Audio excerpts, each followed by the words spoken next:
A lot of places will give you a degree, but the bottom line is, at a place like Wofford, you can truly get an education, and there is a difference.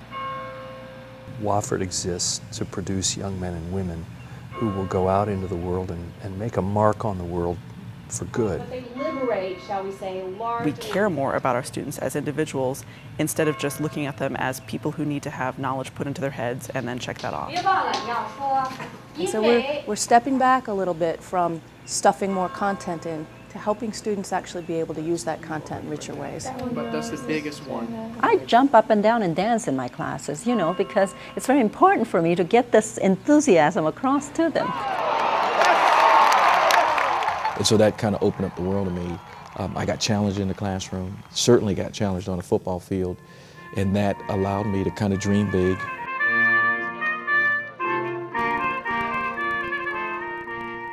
One of the enduring qualities of Wofford is its commitment to get the best faculty and the best students to engage together in producing a liberal arts education that makes for a whole and better person, that ultimately contributes to the welfare of the community and, in our day and time, to the welfare of the world. Found a college that will continue spreading, working, increasing and empowering goodness throughout the ages as they come. Reverend H.A.C. Walker, letter to Benjamin Wofford, 1851. Wofford College, October 16th, 1858. My dear aunt, since my arrival, I have enjoyed myself finely. I am perfectly delighted with the faculty, students, and citizens in general. I suppose we have the ablest faculty in the South, or as able as any. We are doing very well as to the collegiate course, and find that it takes harder studying than we anticipated. Tolliver Simpson.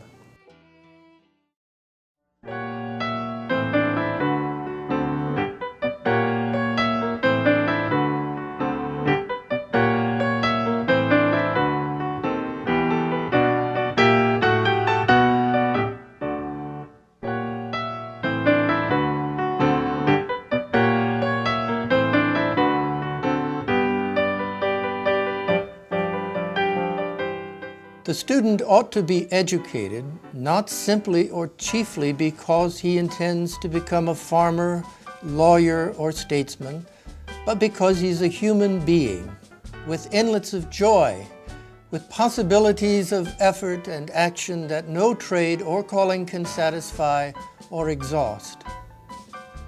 James H. Carlisle, Wofford College President, 1875 to 1902.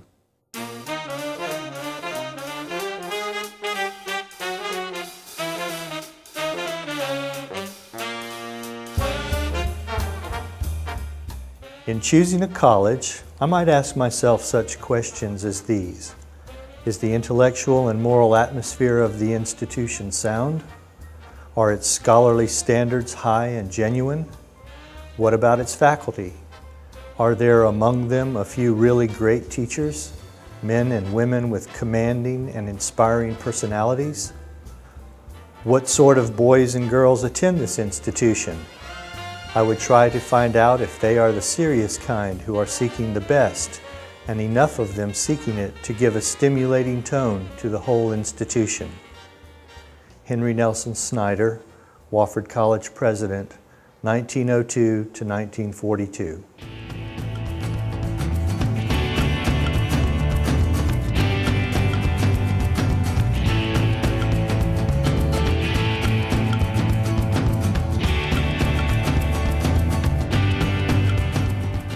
The society was pretty rent over the issues of integration and social change, a little bit later coeducation.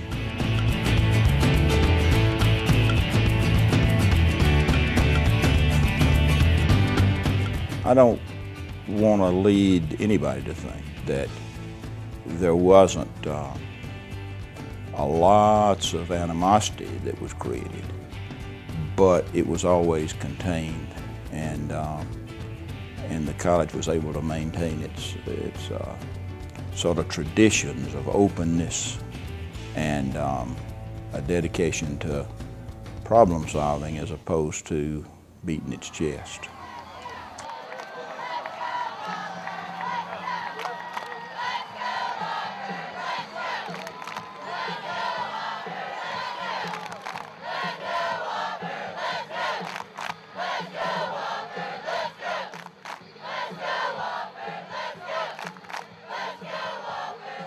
In terms of what's changed and what's stayed the same, what's most striking to me is the faculty is better than it's ever been, I think.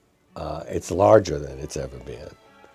The college is able to do more because it has more resources than it's ever had. What stayed the same, though, is the general attitude toward learning, that faculty, students, administration are all in this together.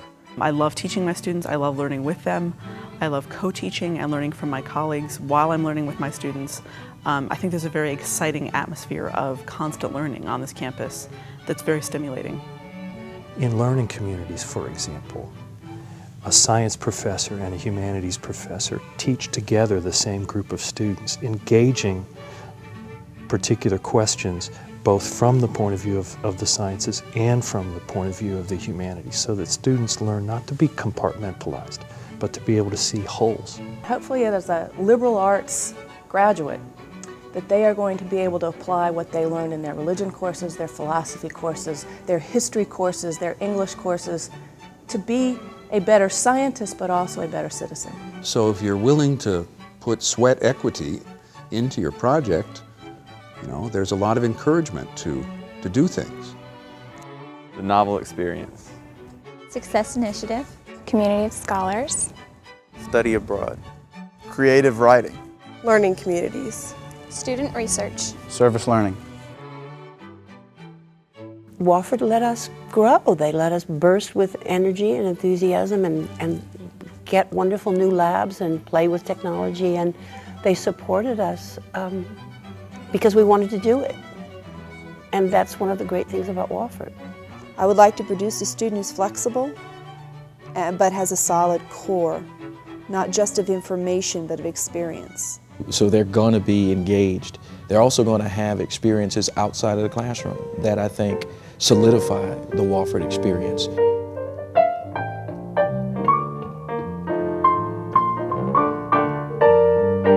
We have created an atmosphere where without music majors, they are exposed to the finest in everything. We do that by making sure that everything we do here is really first class. In the woods without delay, be careful not to lose the way. Into the woods, who knows what may be lurking on the journey. Since 2003, we've actually had a theater major. The productions are more elaborate, more ambitious, because we have the resources, thanks to the college's commitment to the program, to really do something that approaches professional level productions.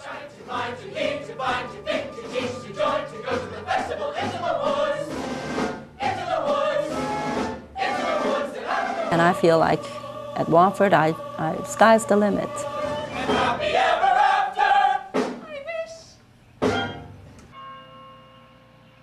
It is a life-altering experience. It is what makes you the grown-up person that's going to face the world. Henry Nelson Snyder, How to Choose a College, 1940. The real measure of a college is to be seen in the men and women upon whom it has placed its stamp. Of course, I am thinking not merely of the big names on its rolls, but also of men and women who, on the common highways of life, illustrate what their college has taught them. By always standing up to be counted on the side of the best things of life, do these people of the rank and file reflect honor upon the school that has nurtured them?